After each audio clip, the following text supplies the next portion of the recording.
ये एक ऐसी चीज है जिसे हम रोज मतलब हर दिन इस्तेमाल करते हैं। पर क्या हमने कभी सोचा है कि इसके पीछे की कहानी क्या है? आज हम इसी कीबोर्ड के हैरान कर देने वाले राज से पर्दा उठाएंगे।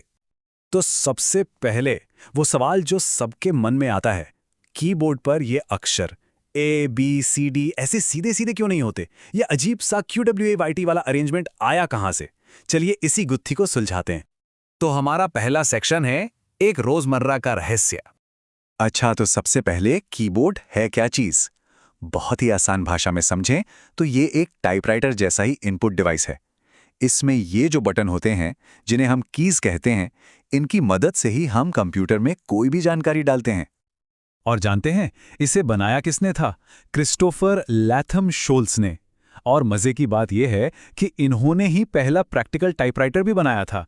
तो बस यहीं से कीबोर्ड की कहानी सीधे सीधे टाइपराइटर से जुड़ जाती है। चलिए अब आते हैं दूसरे सेक्शन पर, QWERT समाधान। अब जरा सोचिए, जो शुरू के टाइपराइटर थे उनमें अक्षर ए बी सी डी बिल्कुल इसी क्रम में लगे होते थे। सुनने में तो ठीक लगता है ना, लेकिन एक बड़ी दिक्कत थी। जब कोई तेजी से टाइप करता था तो टाइपराइटर की जो मेटल की छड़ें थी वो आपस में टकराकर बस जाम हो जाती थी। और इसी प्रॉब्लम का सल्यूशन था QWERT लेआउट। इसमें क्या किया गया कि जो अक्षर अक्सर एक साथ आते हैं उन्हें दूर दूर रख दिया गया। इससे मशीन का जाम होना कम हो गया और टाइपिंग की स्पीड वो तो बढ़ी गई। तो फिर इसका नाम QWYT क्यों पड़ा? अरे, ये तो बहुत ही सिंपल है। कीबोर्ड की जो सबसे ऊपर वाली लाइन है उसके पहले 6 अक्षर देखिए, QWERTY। बस वहीं से इसका नाम पड़ गया। है ना मजेदार? अब आगे बढ़ते हैं तीसरे सेक्शन की ओर, कीज की बनावट। क्या आपने कभी गिनी है? एक आम कीबोर्ड पर कम से कम 101 कीज होती हैं। जी हाँ, पूरे 101। और आजकल तो कई कीबोर्ड्स में, खासकर जिनमें वो गाने बजाने वाले मल्टीमीडिया बटन होते हैं, उनमें तो इससे भी ज्यादा कीज होती हैं। आजकल बाजार में देखें तो मोटे तौर पर 2 तरह के कीबोर्ड मिलते हैं। एक तो वायर्ड यानी तार वाले, जो USB केबल से सीधे कंप्यूटर में लग जाते हैं और वहीं से पावर भी ले लेते हैं। और दूसरे होते हैं वायरलेस कीबोर्ड। ये रेडियो फ्रीक्वेंसी से चलते हैं, केबल का कोई झंझट नहीं, पूरी आज़ादी। हाँ, बस इनको चलाने के लिए बैटरी की ज़रूरत पड़ती है। अच्छा, तो ये जो इतनी सारी कीज हैं, इन्हें समझने के लिए 6 मेन ग्रुप्स में बांटा जा सकता है: typewriter keys, function keys, cursor control keys, modifier keys, toggle keys और कुछ स्पेशल कीज। चलिए एक एक करके इन पर नजर डालते हैं।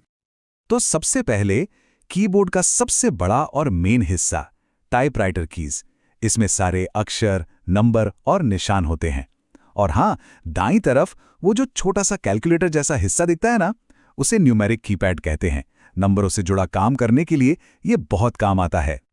कीबोर्ड में सबसे ऊपर की लाइन में आपको F1 से लेकर F12 तक कीज दिखेंगी। ये हैं फंक्शन कीज। इन्हें एक तरह का शॉर्टकट समझ सकते हैं।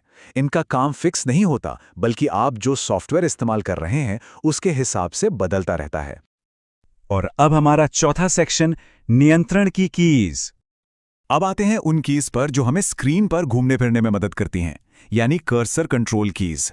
जैसे कि एरो कीज, जो कर्सर को ऊपर, नीचे, दाएं बाएं ले जाती हैं। होम और एंड कीज, जो आपको लाइन के शुरू या आखिर में पहुंचा देती हैं। और पेज अप, पेज डाउन से तो हम पूरे पूरे पेज पर ऊपर नीचे जा सकते हैं। और हाँ, एंटर, बैकस्पेस और डिलीट, इनके बिना तो काम ही नहीं चल सकता। अब देखिए, कुछ कीज ऐसी होती हैं जो अकेले कुछ नहीं करती, लेकिन किसी और के साथ मिलकर कमाल कर देती हैं। ये हैं मॉडिफायर कीज, जैसे कि शिफ्ट, कंट्रोल और ऑल्ट। जब इन्हें किसी दूसरी की के साथ दबाया जाता है तो एक नया कमांड बनता है।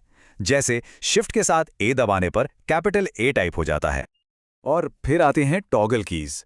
टॉगल का मतलब ही है ऑन या ऑफ करना।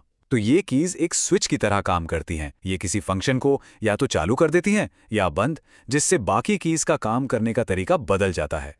इसका सबसे अच्छा और सबसे आम उदाहरण है कैप्स लॉक की। सोचिए, जब ये ऑन होती है तो आप जो भी टाइप करते हैं सब कैपिटल लेटर्स में आता है, और जैसे ही इसे ऑफ कर देते हैं सब कुछ नॉर्मल हो जाता है। तो ये एक सिंपल ऑन ऑफ स्विच है जो बाकी अक्षर वाली कीज के काम को कंट्रोल करता है। तो देखिए, क्वार्टी लेआउट ने लगभग 150 साल पुरानी एक मैकेनिकल प्रॉब्लम को सॉल्व किया। ये बात हमें सोचने पर मजबूर करती है कि जो अगला कीबोर्ड आएगा वो हमारी आज की कौन सी बड़ी प्रॉब्लम को सॉल्व करने के लिए बनाया जाएगा? सोचने वाली बात है ना?